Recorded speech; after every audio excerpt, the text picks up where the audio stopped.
Now imagine this. You lose someone close, say a grandparent or a sibling, and then you gather all of their digital life, social media, emails, texts, wedding videos, and you feed it into an AI service designed to replicate them in virtual form. This would create a deadbot, a digital ghost, a simulation that lets you interact with them even after they're gone. Or, maybe it allows you to keep arguing with them, depending on the nature of the relationship. Now, this post-mortem avatar could be a source of comfort, a way to feel connected, even after death. And this isn't science fiction, it's real. And it's part of a growing industry, the Digital Afterlife Industry, or DAI. Now, as you age and your loved ones pass on, you'll face a choice. Would you use one of these services to cope with grief? And soon, you'll also need to start considering your own digital legacy. What will you leave behind? Or that's assuming you'll leave anything at all. So today, I'm going to go on a whirlwind tour of the services available in this digital afterlife industry. We'll explore some of the ethical dilemmas they present. And by the end of this video, you'll be better equipped to think through whether this is something you want to engage with, be that for yourself or a loved one. So let's start by understanding what the DAI industry actually is, so that we can then grapple with that. Now, academics define it as a commercial sector that monetizes death online. And it includes services that manage and archive digital assets after death. And more intriguingly, those that facilitate interactions with digital representations of the deceased. One study breaks it down into 4 key categories. Let's look at the rows in this table from left to right. Firstly, there are information management services. These services handle the digital cleanup after someone passes away. Google's inactive account manager is a prime example. Next, posthumous messaging services. So think of these as like a more personalized version of the above. They work across all of your online accounts. Imagine a service that, say, if you stop responding to emails, it would automatically send out pre-recorded messages or videos to your loved ones. Then there are online memorial services. These are sort of digital spaces to remember and mourn the deceased. Many actually already use Facebook for this, but dedicated platforms like muchlove.com offer a more formal approach. And finally, we have those recreation services. Those use your data to create digital avatars or chatbots that mimic your behavior and generate new messages, almost like a digital echo of the person. For instance, Hereafter.ai allows you to interview your loved ones, preserving their stories for you to interact with later. Or you could even co-opt into a general purpose service like something like Replica AI, which would build you a custom AI companion, and you could potentially shape it with the data of someone who's passed. Now, it's those recreation services, or sometimes known as grief bots or deadbots, that I want to focus on. Because with the rise of advanced AI, those are the ones that will truly change how we deal with death and remembrance.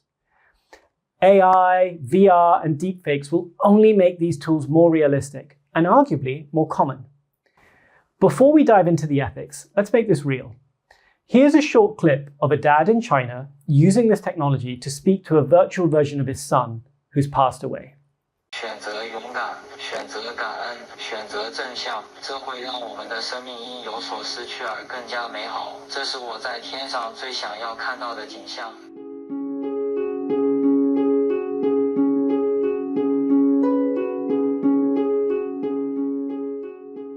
来说是多么的艰难，每一天每一刻，我都希望我能在你们的身边，给你们温暖和力量。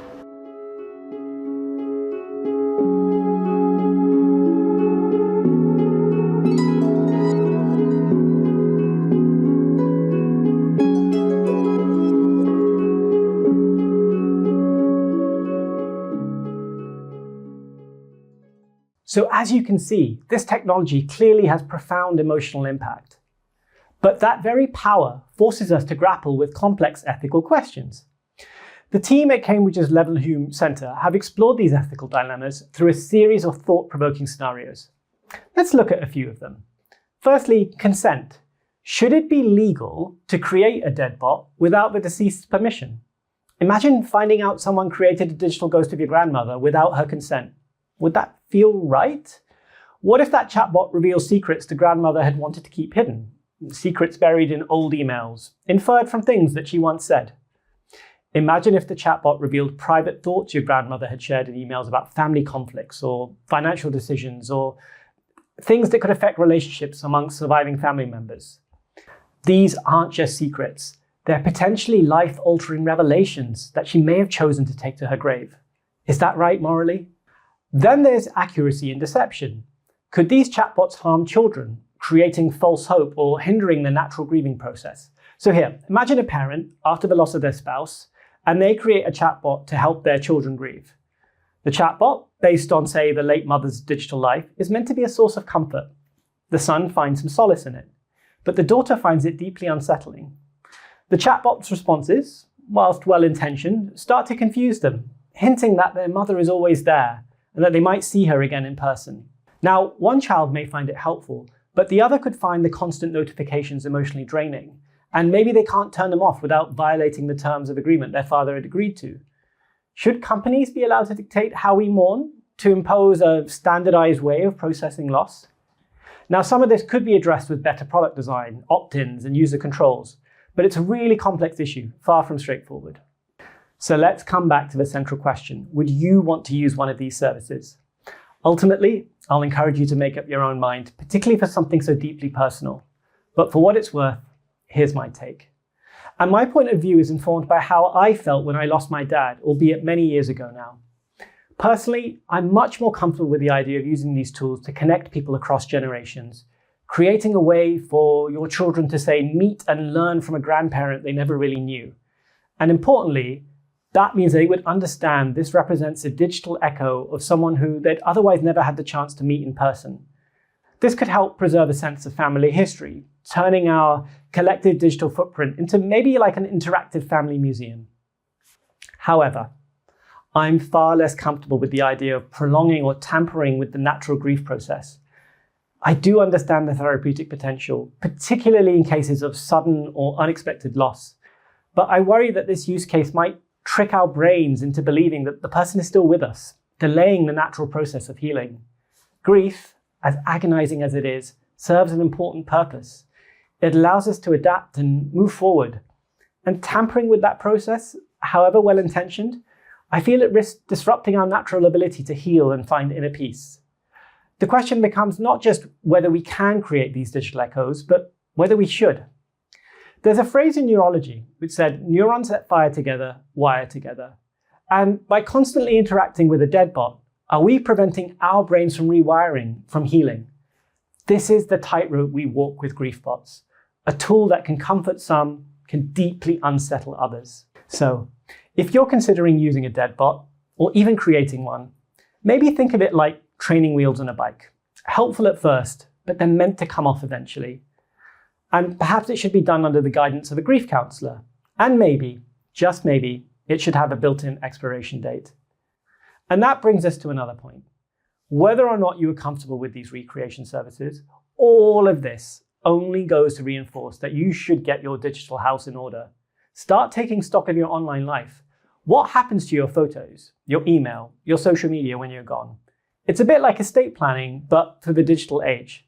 Now, here's a quick checklist that could get you started. Firstly, inventory everything, your computers, your phones, your cloud storage, your online accounts, the whole shebang. And you need to decide what happens to each asset. Do you want the accounts to be deleted or preserved? And what about online stores or income sources? Shut down, passed on?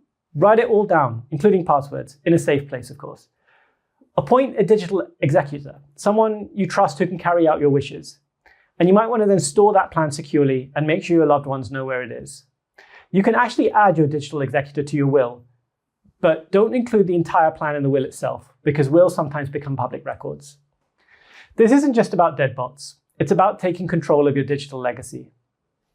One final reflection I had whilst researching this video. I think this trend represents more than just a new way to remember the deceased. It makes me wonder whether we've inadvertently stumbled into a form of digital immortality, not through life extension, but through the echoes that we leave behind in the digital ether. It's perhaps part of that fundamental shift in human existence. We're evolving into carbon silicon hybrids, a blend of flesh and data. And what I mean is that our lives are increasingly intertwined with digital systems. Whilst our physical selves remain temporary, our digital footprints could, theoretically, persist indefinitely. In essence, we're creating a new form of legacy, or even immortality, through our data, In a way, it's kind of ironic that billionaires are pouring money into life extension trying to cheat death. But maybe, just maybe, we've already found a different kind of afterlife. A digital one. Those ones and zeros, they're becoming ghosts in the machine, representing who we are, how we thought, how we loved. So there's some thought needed as to how we might shape that digital afterlife. Else, it may end up shaping us. Anyway, I'd love to hear your thoughts in the comments. Would you use one of these services for a loved one? Thanks for watching, and remember, stay curious to stay ahead.